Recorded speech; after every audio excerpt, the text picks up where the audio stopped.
এই মাটিতে আমি মানব জাতিকে ফিরে আনবো, এই মাটি হইতে আমি মানব জাতিকে পুনরায় বের করে আনবো। এই একবার আল্লাহ তাআলা মানব জাতিকে ঘোষণা করে দিলেন, এই দুনিয়ার মুখে আমরা একসময় ছিলাম না, মহান আল্লাহ তাআলার মেহেরবানিতে এই দুনিয়ার মুখে আমরা আসতে পেরেছি। এরপর আমার আপনার যখন হাত শেষ হয়ে যাবে, আমার আপনার ভিতরে রোজক শেষ হয়ে যাবে, আমার আপনার ভিতরে যখন আজরাইল আলাইহিস সালাম চলে আসবে, ওই আমার সবকিছু শেষ হওয়ার সাথে সাথে আমাদেরকে পুনরায় কবর জগতের পাশে দেওয়া লাগবে। কথা বলেন ঠিক কিনা?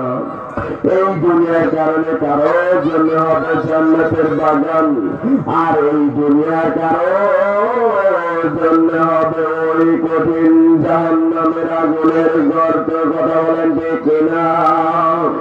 এই দুনিয়ার কারণে কারো জন্য হবে জান্নাতের বাগান, আর এই দুনিয়ার মুখে যদি আল্লাহ তাআলার পরীক্ষায় যদি আমরা ফেল করে নেবেন, তাহলে আল্লাহ তাআলা আমার আপনার জন্য জাহান্নামের আগুন নিযুক্ত করে রেখেছেন। কথা বলেন ঠিক কিনা? যেই জাহান্নামের ভিতরে থাকবে সব বিচ্ছু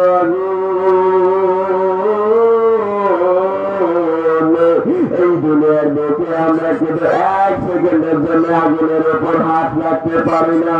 সেই জাহান্নামের ভিতর আল্লাহ তাআলা জাহান্নামের ব্যক্তিদেরকে দেবেন, ওই জাহান্নামের ভিতর থাকবে সব বিচ্ছু আগুন, যে আগুনের পরিমাণ এই দুনিয়ার আগুনের ৭১ ডবল হবে ওই জাহান্নামের আগুন। কথা বলেন ঠিক কিনা?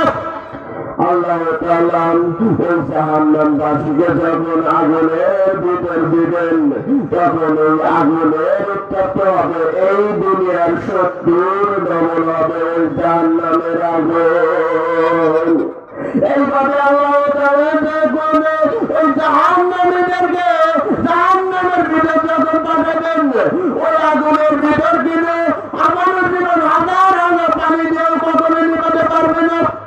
এই দুনিয়ার বুকে কোথাও যদি কোনো ঘর বাড়িতে আগুন লাগে, আমরা ফায়ার সার্ভিসকে জবাব দেই, হে ফায়ার সার্ভিস ভাই, অমুক জায়গায় আগুন লাগছে, আপনি তাড়াতাড়ি দৌড়ে আসেন। কথা বলেন ঠিক কিনা? কিন্তু জাহান্নামের আগুনের ভিতর, সেই জাহান্নামের ভিতরে আল্লাহ তাআলা দেবেন, ওই জাহান্নামের আগুন হবে এই দুনিয়ার ৭১ ডবল বেশি। শুধু তাই নয়, ওই জাহান্নামের ভিতরে আল্লাহ তাআলা যখন সাপ যারা মানব জাতিকে অত্যাচার করবেন, এই দুনিয়ার শুধু সাধারণ সাপ হবে না, ওই সাপ হবে একবার সকল মারার সাথে সাথে হাজার হাজার বছর ওই জাহান্নামের বক্তব্য হবে। কোনো বলেন ঠিক কিনা? শুধু তাই নয়, ওই জাহান্নামের ভিতরে সাপ বিচ্ছু আল্লাহ তাআলা মানব জাতিকে দেবেন, এই দুনিয়ার সাপ আর নেই কোনো সাপ বিচ্ছু নয়। বল সাপ বিচ্ছুর হবে একবার সকল মারার সাথে সাথে জাহান্নামের ভিতর ৭০,০০০ বছর ওই জাহান্নামের আগুনে ভোগ করতে হবে। জোরে জোরে বলেন নাউযুবিল্লাহ। আমরা তো এক সেকেন্ড দিয়া এই দুনিয়ার আগুনের ভিতরে হাত রাখতে পারি না।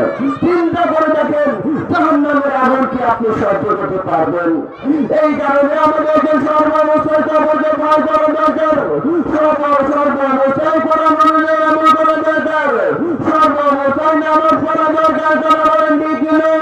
হযরত আদম আলাইহিস সালামের যখন রান্না বান্নার জন্য আগুনের প্রয়োজন হলো, আল্লাহ তাআলা জগতের ভিতরে বিন্দু পরিমাণ আগুন এনে আদম আলাইহিস সালামকে যখন দেওয়া শুরু করলেন, আজরাইল জিবরাইল আলাইহিস সালাম ওই আদম আলাইহিস সালামকে বিন্দু পরিমাণ আগুন দেওয়ার সাথে সাথে ওই দুনিয়াটা পুরো সারখার হয়ে গেল। পুনরায় ওই জাহান্নামের আগুন পুনরায় জাহান্নামের দিকে চলে গেল। এবার আল্লাহ তাআলা জিবরাইল আলাইহিস সালামকে ঘোষণা করে দিলেন, আদম আলাইহিস সালামের কাছে গিয়ে বলো, পাথরের সাথে পাথর ঘর্ষণ দাও, পাথরের সাথে পাথর যখন ঘর্ষণ দিলাম, এর বিনিময়ে যে আগুনটা তৈরি হবে, সেই আগুনটা আদম আলাইহিস সালামকে দাও। সেখান থেকেই আমরা আগুন পেয়েছি। কি পেয়েছি? সেখান থেকে আমরা আগুন পেয়েছি। সেখান থেকে আগুনের জন্য আমাদের আগুন প্রয়োজন হয়। আল্লাহর হাবিব রাসূলুল্লাহ সাল্লাল্লাহু আলাইহি ওয়াসাল্লাম ফরমান, এই জাহান্নামের আগুন আমার বান্দারা সহ্য করবে না, এই জাহান্নাম জাহান্নামের আগুন আমার বান্দারা সহ্য করবে না। আল্লাহ তাআলা মানব জাতিকে গণনা করে দিলেন, আমি মানব জাতিকে জাহান্নামের আগুনে দেওয়ার জন্য তৈরি করি নাই। বান্দারা যখন জাহান্নামের আগুনে দেওয়ার জন্য তৈরি করি নাই, আমি সকল বান্দাকে জান্নাত দেওয়ার জন্য সৃষ্টি করেছি। আল্লাহ তাআলা আল্লাহ পাক আল্লাহর হাবিব রাসূলুল্লাহ সাল্লাল্লাহু আলাইহি ওয়াসাল্লামের কাছে প্রশ্ন করে বললেন, ইয়া হাবিব রাসূলুল্লাহ সাল্লাল্লাহু আলাইহি ওয়াসাল্লাম, তুমি কি জানো এমন একটা খবর আছে তোমার বান্দারা জাহান্নামের আগুনে যাবে না? এই কথার পরিপ্রেক্ষিতে আল্লাহ তাআলা আল্লাহর হাবিব রাসূলুল্লাহ সাল্লাল্লাহু আলাইহি ওয়াসাল্লামের কাছে বললেন, কি খবর আল্লাহ?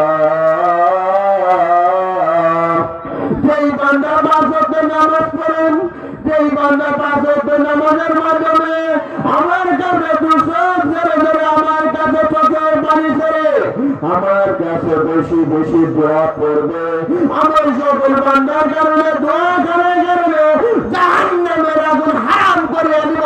সুবহানাল্লাহ বলেন, সুবহানাল্লাহ।